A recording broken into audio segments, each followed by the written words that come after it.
અંક 9 એટલે 9, 18 અને 27.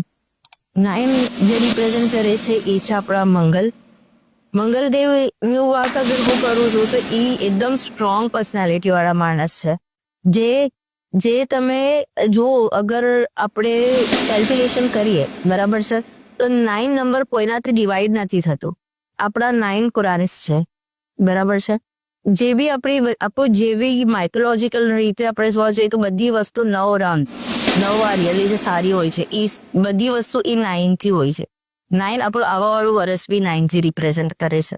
એટલે એટલા સ્ટ્રોંગ પર્સનાલિટી વાળા હોય છે જેને આગળ રહેવું જ ગમે છે, એટલે જેને લીડ કરવું જ ગમે છે. એવું નથી કે એમને એટલું નંબર 1 પર નથી પૂછવું કે એમને નથી કરવું એ પ્રમાણે ઓફકોર્સ 9 ને આગળ વધવું છે, આગળ કરવું છું, પણ એ લોકોને એ દુનિયામાં જતાવીને નથી કરવું. એ 1 સ્ટેપ બેક રહીને એ કરી શકે છે